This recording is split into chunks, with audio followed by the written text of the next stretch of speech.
Good evening dear, स्वागत है आप सभी का मनीष मोटिवेशनल क्लासेस में। आप लोग एवरेज पढ़ रहे थे, आपको एवरेज पढ़ने में कैसा लगा आप जरूर ही कमेंट्स कीजिएगा, क्योंकि आपका 3 क्लास हम कंप्लीट कर चुके थे। आज हम लोग चौथे क्लास में हैं। एवरेज का चौथा क्लास आपका होने वाला है। यहाँ देखिए बहुत ही इंपॉर्टेंट क्वेश्चन आपको दिया गया है। ABCD 4 क्रमागत विषम संख्या है। 4 क्रमागत क्या है? विषम संख्या यहाँ पे दिया गया है, जिनका औसत आपको 42 दिया गया, यानी कि एवरेज आपको क्या दिया गया है? यहाँ पे एवरेज 42 दिया गया। आपको पता है एवरेज क्या होता है? हमारा बीच वाला होता है। और आपको बी तथा डी का गुणनफल कितना है? आपको सबसे पहले ABCD का मान निकालना पड़ेगा। अब यहां से बताइए आप 42 क्या होता है? हमारा 42 जो दिया गया एवरेज दिया गया है, एवरेज हमारा बीच वाला होता है। लेकिन यहाँ पे 4 क्रमागत विषम संख्या है। 42 क्या हमारा विषम संख्या है? नहीं। तो ये हमारा क्या हो जाएगा? यहाँ पे लिख सकते हैं विषम संख्या नहीं है। ये क्या है? हमारा विषम नहीं है। जब ये विषम संख्या नहीं है तो ये हमारा कट जाएगा। तो विषम संख्या हमारा क्या होगा? 42 के बाद क्या होगा? 43। इसके बाद क्या होगा? 45। टोटल कितना है? 4 है। अब 42 के पहले क्या होगा? विषम संख्या 41। इसके पहले विषम संख्या क्या होगा? 39। अब देखिए टोटल कितना? 4 था ABCD, तो ये हमारा हो गया A, ये हो गया B, ये तो कैंसिल हो गया, ये C हो गया, ये D हो गया। अब बताइए 4 विषम संख्या आपको मिल गया ABCD, जिसका एवरेज क्या था? 42। 42 बीच वाला होता है, लेकिन विषम संख्या बीच वाला हमारा 42 नहीं है। तो इसके 42 के बाद क्या होगा? 43। इसके बाद 44। 44 भी नहीं होगा, 45। तब इसके पहले यदि हम देखें 42 के पहले क्या होगा? विषम 41। 41 के पहले विषम क्या होगा? हमारा 39। तो हमारा ABCD 4 विषम संख्या निकल गया। अब इसमें यदि आपसे बड़ी संख्या पूछे तो बड़ी संख्या भी पता कर सकते हैं, छोटी संख्या पूछे तो छोटी संख्या भी आप बता सकते हैं। लेकिन यहां प्रश्न में बोल रहा है B तथा D का गुणनफल कितना है।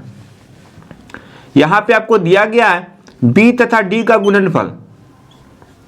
B का आपको 41 निकला है और आपको D का कितना निकला है? 45। दोनों को गुना कर दीजिए। 41 को 45 से गुना कीजिएगा, कितना आ जाएगा?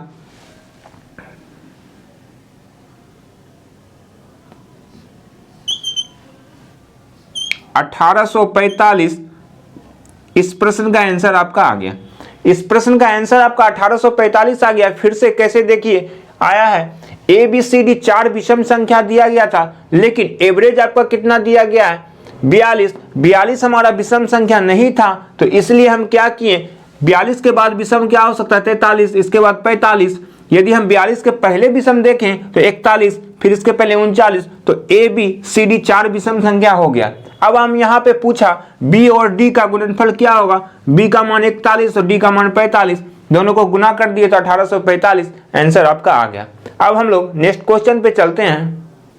अब आप इस प्रश्न को सोल्व कर सकते हैं, क्योंकि 5 क्रमागत सम संख्या है। वहां पे विषम संख्या था, यहाँ पे सम संख्या दिया है। टोटल 5 है। ABCD और E का औसत आपको 66 दिया है। जैसे आपको औसत 66 दिया है तो बीच वाला हमारा औसत होगा, लेकिन यहाँ पे क्या दिया गया? सम संख्या, और 66 हमारा सम संख्या है ही। तो हमारा टोटल 5 में ये क्या हो जाएगा? इधर से देखिए A, B, C, D, E। Total 5 है। 5 में बीच वाला हमारा औसत होता है, और औसत आपको 66 दिया गया है। अब सम संख्या है तो 66 के बाद सम संख्या क्या हो सकता है? 68। इसके बाद क्या होगा? 70।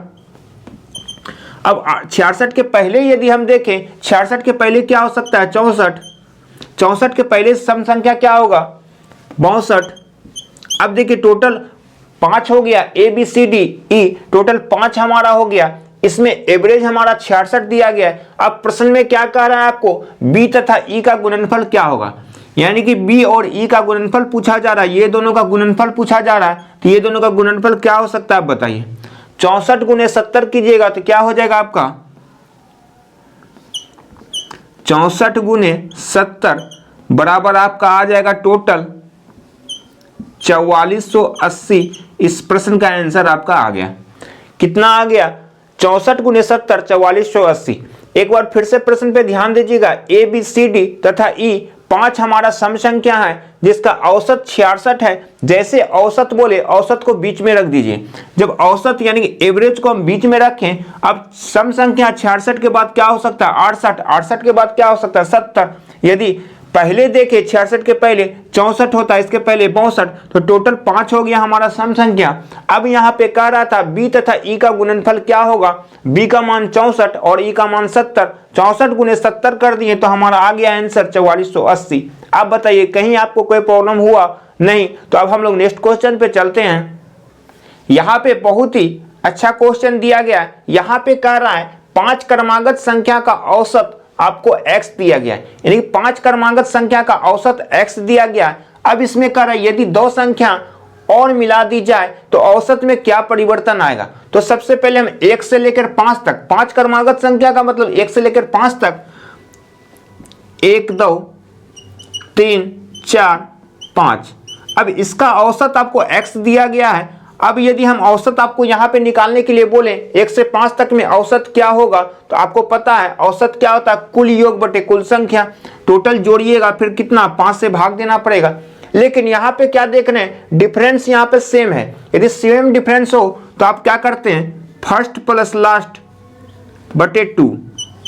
आपका फर्स्ट कितना दिया गया है 1 और लास्ट आपका 5 दिया है, तो टोटल 5 1 6, 6 को जब 2 से भाग दीजिएगा कितना हो जाएगा आपका 3 निकल जाएगा। आपका एवरेज निकल गया आपका 3। लेकिन अब प्रश्न में क्या कह रहा है आपका, यहां पे लिख देते हैं एवरेज, एवरेज आपका 3 निकल गया। अब क्या प्रश्न में कह रहा है आपको इसमें 2 संख्या और मिला दी जाए, तो 2 संख्या और मिला देंगे तो आपका क्या हो जाएगा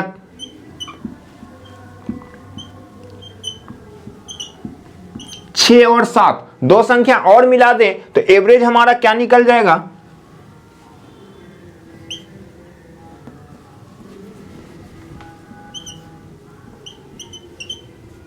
यहां भी डिफरेंस सेम है, तो फर्स्ट प्लस लास्ट बटे 2 करेंगे तो टोटल 7 1 8, 8 बटे 2, तो टोटल एवरेज आपका कितना निकल गया 4। अब यहां पे एवरेज 4 निकल गया, यहां पे लिख देते एवरेज आपका कितना निकल गया 4। तो दोनों में क्या परिवर्तन आया आप बताइए। आप यहां खुद बता सकते हैं दोनों में क्या परिवर्तन आया।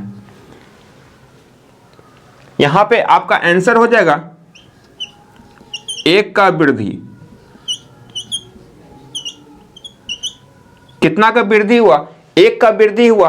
यदि इसमें 2 संख्या और जोड़ दिए तो 1 का वृद्धि हो गया। इस प्रश्न का आंसर आपका यही आ गया। अब हम लोग नेक्स्ट क्वेश्चन पे चलते हैं।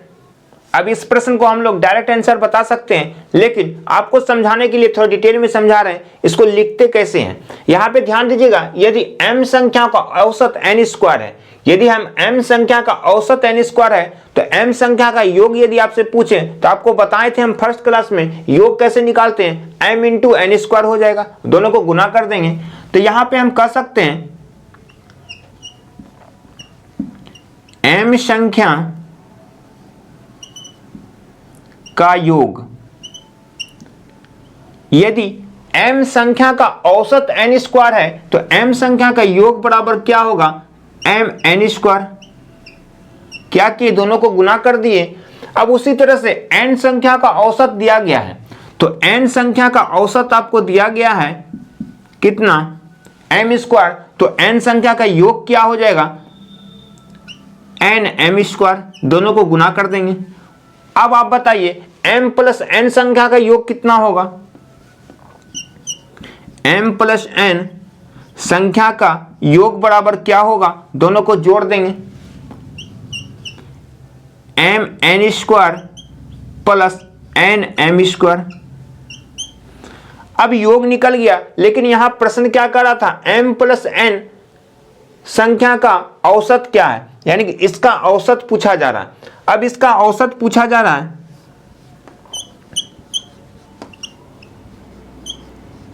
तो आपको पता है औसत बराबर क्या होगा कुल योग बटे कुल संख्या। टोटल योग कितना दिया गया है यहां, इसमें चाहिएगा तो आप क्या कर सकते हैं कॉमन भी ले सकते हैं।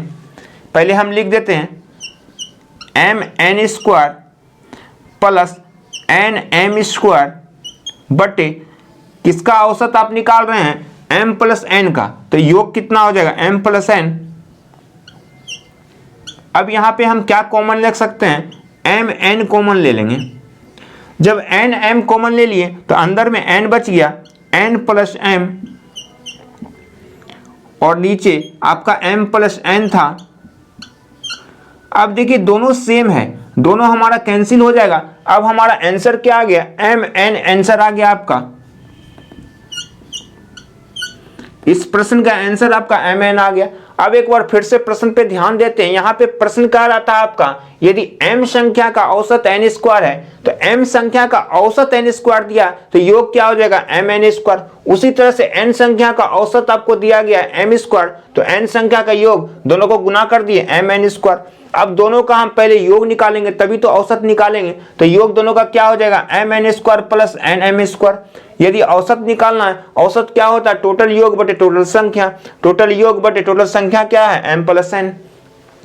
अब इसमें कॉमन हम ले लिए m n, बस कॉमन का काम था तो हमारा आंसर आ गया m इंटू n। इस प्रश्न का डायरेक्ट आंसर आ गया।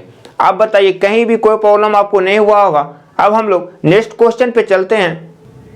आपको एवरेज में ऐसा प्रश्न दिए हैं कि आप थोड़ा ध्यान से पढ़िएगा तो आपको एग्जाम में कहीं भी कोई प्रॉब्लम नहीं होगा। जैसे यहाँ पे प्रश्न दिया गया, तीन संख्याओं का औसत 7 है। अब बताइए जैसे तीन संख्या का औसत 7 दिया है तो सबसे पहले आपको योग पता करना है। योग कैसे निकलेगा, दोनों को गुना कर देंगे, 7 गुने 3 21 हो जाएगा।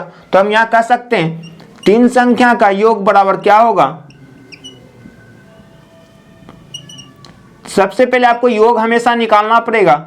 तीन संख्या का योग क्या होगा, जब औसत आपको 7 दिया है, योग हो जाएगा हमारा 3 गुने 7 21 हो जाएगा। अब आगे प्रश्न क्या कर रहा था, तथा पहली दो संख्या का औसत 4 है, यानी कि पहला दो संख्या का औसत आपको कितना दिया गया, 4, तो योग कितना हो जाएगा, 2 गुने 4, दोनों को गुना कर दीजिएगा तो 8 हो जाएगा। अब यहाँ पे प्रश्न आगे क्या कर रहा है, तीसरी संख्या क्या है। आपको तीसरी संख्या निकालने के लिए क्या होगा, तीन संख्या में दो संख्या माइनस कर दीजिएगा तो क्या होगा, तीसरा संख्या ही निकलेगा। तो तीसरा संख्या क्या हो जाएगा, दोनों को माइनस कर दीजिए तो तीसरा संख्या आपका कितना निकल गया, 13। इस प्रश्न का आंसर आपका 13 आ गया। अब यहाँ पे लिख सकते हैं आप तीसरी संख्या बराबर, तीसरी संख्या बराबर यहां लिख सकते हैं 21 माइनस 8 बराबर आपका 13। इस प्रश्न का आंसर आपका आ गया। अब आप समझ गए होंगे कि आपको यहाँ पे प्रश्न में यदि तीन संख्या का औसत दिया है और दो संख्या का भी औसत दिया गया है तो तीसरी संख्या पूछ रहा है, तो तीन संख्या का योग निकालने के लिए औसत में गुना कर देंगे तो 7 तिया 21 हो गया, और दो संख्या का औसत 4 तिया था, 4 दूने 8 हो गया। तो दोनों का अंतर कितना आ रहा है, मतलब कहने का तीन संख्या में दो संख्या को माइनस कर देंगे तो 21 में 8 माइनस किए तो 13। इस प्रश्न का आपका आंसर आ गया। अब आपको